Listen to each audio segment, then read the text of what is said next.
Bienvenue dans notre entretien du jour où il sera question, une fois n'est pas coutume sur Télébilingue, de sexe. Et nous allons parler du sexe lorsqu'il n'est plus une source de plaisir mais qu'il devient un problème, voire une souffrance. Et pour parler de ce sujet, j'ai le plaisir d'accueillir ce soir une sexologue. Il s'agit de Mireille Baumgartner de l'Institut sexo-corporel Arc Jurassien. Bonsoir, bienvenue sur le plateau de Télébilingue. Dans vos consultations et vos cours que vous donnez, vous utilisez une approche dite sexo-corporelle ou de santé corporelle, une notion qui a été développée par le professeur Jean-Yves Desjardins, un Québécois, dans les années 70. En quoi ça consiste ? Alors, déjà, c'est lui qui a amené le concept de santé sexuelle. Je veux dire, de tout temps, il y a eu des gens qui ont eu des problèmes sexuels et qui se sont ouverts à des thérapeutes, des médecins, des pasteurs. Et chacun a toujours essayé d'aider en fonction de sa profession, en ciblant le symptôme. Ça fait mal, donc qu'est-ce qu'on peut faire? Alors, Desjardins a été un des premiers à apporter le concept de santé sexuelle différent de santé mentale ou de santé psychique, dans le sens qu'on peut être en parfaite santé mentale, en parfaite santé physique, mais avoir certaines limites dans sa santé sexuelle. Et le professeur Desjardins a été le cofondateur de la première université qui offrait la profession de sexologue au Canada il y a 50, 60 ans. Mmh. Alors, les gens qui viennent vous consulter, en tant que sexologue dans votre institut, ils viennent pourquoi? Est-ce qu'il y a des cas qui reviennent très souvent ou bien est-ce que vraiment chaque cas est très particulier? D'une part, chaque personne est une personne avant tout, mais il y a quand même des tendances de diagnostic qui viennent plus souvent que d'autres. Chez les hommes, on a essentiellement les problèmes d'éjaculation rapide et précoce, les troubles érectiles, mais aussi de plus en plus de problèmes d'hypodésir masculin. Et puis, c'est-à-dire l'hypodésir, c'est-à-dire qu'on a toujours pensé que l'homme, c'est lui qui avait toujours envie de faire l'amour, et puis que c'est les femmes qui traînaient un peu derrière. Mais actuellement, on a un peu une tendance inverse, c'est-à-dire que les femmes deviennent de plus en plus exigeantes, et puis des fois, les hommes un peu impressionnés derrière, un peu une sorte, ce que je dirais, un nouveau mal de notre époque, c'est l'anxiété de performance. Et la sexualité, elle ne marche pas quand on a trop de pression. Donc, ces hommes-là deviennent un peu intimidés et sont... voilà, c'est une chose qui est de plus en plus fréquente. Alors là, vous ne parlez que des hommes. Les voilà, femmes, elles viennent consulter pourquoi? Les femmes, elles viennent aussi pour des problèmes de désir ou bien d'accordage, de fréquence ou bien de besoin que la sexualité se passe un peu différemment, qu'il y ait plus de préludes, de préliminaires, voilà, une meilleure connexion avec leur mari. Aussi pour des problèmes de douleur à la pénétration, voire de vaginisme. Et puis aussi l'anorgasmie, donc ça c'est une des grandes... Aujourd'hui, on voit tellement de revues partout, tout le monde est à la chasse de ses orgasmes. Donc, des fois, des femmes qui allaient bien se disent « mais j'ai pas ça », donc elles viennent consulter, soit pour elles, soit parce que le mari ne se sent pas compétent, parce qu'il n'arrive pas à lui donner un orgasme. Ça, c'est un peu les choses qu'on voit fréquemment dans la clinique. Donc, on parlait de souffrance en introduction. Donc, c'est des gens qui voilà, ils ont une vie sexuelle, mais qu'ils ne trouvent pas assez satisfaisante.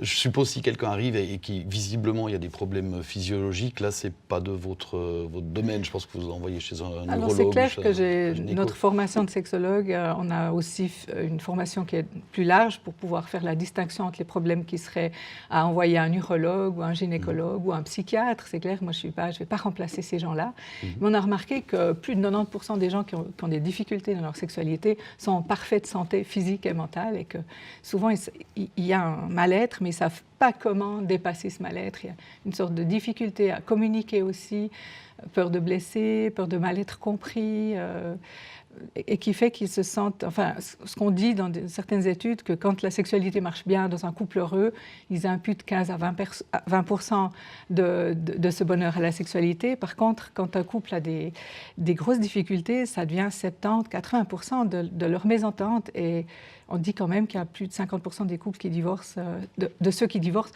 sont pour des raisons qui ont perdu l'harmonie sexuelle, ou qui n'ont plus du tout de sexualité. D'accord, parce que donc vous, c'est surtout des cas de couple que vous traitez. C'est dans les rapports entre deux ou plus que les gens se sentent mal à l'aise, ont des problèmes, ou est-ce qu'il y a aussi des gens qui simplement, dans leur corps, dans leur sexualité, tout seuls, se sentent pas bien du tout? Alors au départ, moi j'ai vraiment fait les études de sexologie, c'est déjà un sacré parcours sur 8 ans. Et puis en m'installant, j'ai vraiment pris que les individus, parce que la sexothérapie, l'évaluation sexologique se fait toujours de façon individuelle. Mais j'ai remarqué que les gens consultaient en général, souvent c'est un acte d'amour, parce que ça ne marche plus avec le partenaire. C'est rare qu'on le fait pour soi tout seul, à part les troubles érectiles ou comme ça, là ça impressionne beaucoup, surtout les jeunes hommes. Donc j'ai complété ma formation en me formant en tant que thérapeute de couple en thérapie centrée sur les émotions, qui va aussi sur les lignes de force, sur ce qu'il y a et qui ne cible pas sur ce qui ne va pas. On va plutôt élargir la compétence par rapport à cette personne-là. Alors, ça fait que j'ai de plus en plus de demandes, c'est vrai, de couple. Et d'abord, je regarde où en est le couple pour retrouver une sorte de climat assez sécure. Et puis ensuite, on peut faire des sexothérapies, parfois seulement pour l'un, parfois pour les deux, mais toujours séparément. Et puis, ça fait un travail un peu plus global que ce que je faisais en 2005, quand je me suis installée. Mmh. Et alors, en très gros, quelle est la clé principale? Vous expliquez des gens qui arrivent, ils sont en parfaite santé mentale, physique, mais voilà, ils arrivent, ils disent « je ne suis pas heureux au lit ». Quelle est la première serrure que vous ouvrez dans votre thérapie? La première serrure, c'est, je pense qu'on a beaucoup de croyances dans celle que c'est naturel. Alors, c'est vrai qu'on a la chance, par la chimie amoureuse, d'avoir souvent l'occasion de vivre une sexualité assez épanouie, assez spontanée, on a toujours ce désir qui est là pendant quelque temps. Mais une fois que la chimie amoureuse disparaît, on a moins cette chimie qui nous porte, et après, on n'a pas forcément les compétences. Alors, la clé... je pense que dans tout ce qu'on voit, on voit des tas de trucs pour arriver à l'orgasme, à multi-orgasme, etc. Mais on est sur une course à l'excitation sexuelle. Mmh. Et ce n'est pas forcément ce qui apporte la connexion et de sentir son corps. Beaucoup de gens n'ont pas conscience de la tension qui monte dans leur corps lors de la montée de l'excitation sexuelle. Et souvent, ils peuvent avoir une montée d'excitation qui font qu'ils se centrent sur eux-mêmes et qui sont très peu proches de leur partenaire, que ce soit des hommes ou des femmes. Il ne faut surtout pas croire que c'est seulement les hommes, il y a des femmes... Chacun fait son petit numéro ensemble. Oui, et puis après, ça donne une sexualité qui n'est pas très satisfaisante. Donc moi, je dirais, premièrement, c'est notre rôle de thérapeute, c'est d'aider aux gens à repérer comment ils font, qu'est-ce qu'ils savent de leur corps, est-ce qu'ils sentent qu'ils serrent les fesses alors qu'ils n'ont pas dit « je serre mes fesses, je respire plus ». Et puis pour ça, pour tendre juste à cette charge d'excitation, mais qui fait que si je dois avoir une certaine tension, mais comment apprendre, si on veut, à sentir cette tension, mais à rester fluide dans son corps, parce que sinon ça coupe toute l'énergie sexuelle et surtout le contact avec le partenaire. Ce qui fait qu'il y a En fait, les gens s'interpénètrent, mais sont très peu connectés ensemble. Mmh. Et vous le disiez, il y a cette idée de performance qui est véhiculée par tous les médias qui parlent de sexe. La preuve aujourd'hui, c'est vrai que c'est un sujet, on a 1001 modes d'emploi, sans parler de la pornographie sur Internet, qui est devenue accessible à tout le monde. Est-ce que vous avez l'impression qu'on parle trop de sexe? Est-ce que c'est bien, ou bien ça révèle plutôt un malaise profond dans notre civilisation par rapport au sexe? Moi, je pense qu'il n'y a jamais tout qui est noir, tout qui est blanc. Je pense que les peurs des hommes d'il y a un siècle qui ne savaient pas comment était fait une femme, ça, on peut dire qu'il n'y a plus. Par contre, ce n'est pas parce qu'on parle beaucoup de sexe qu'on en parle bien. Mmh. Et ça donne aussi, aujourd'hui, les jeunes couples doivent réussir leur première fois. C'est moins on essaye, on se donne la main, on y va un bout et on verra, on s'améliore en faisant. C'est comme si on doit réussir quelque chose, et ça donne ce nouveau... cette anxiété de performance, tout en voyant que dans les études, la génération qui vient semble quand même plus épanouie que notre génération, d'après les statistiques, parce qu'ils sont beaucoup plus...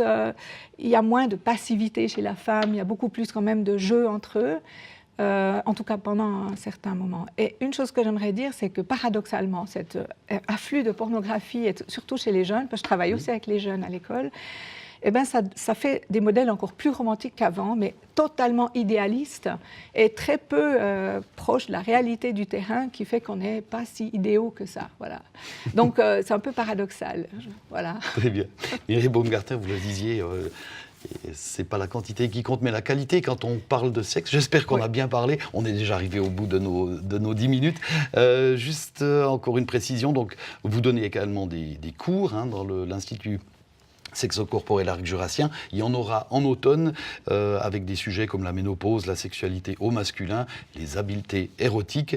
Et puis, les téléspectateurs pourront trouver tout ça sur votre site internet qui se trouve sur notre propre site internet télébilingue.ch. Merci beaucoup d'être venu nous parler de sexe. Juste avant les vacances, c'est la bonne période. Merci à vous. Merci. Voilà, c'est la fin de notre entretien. J'espère qu'il vous aura intéressé et qu'il vous aura peut-être donné l'envie d'explorer un peu plus à fond votre propre sexualité.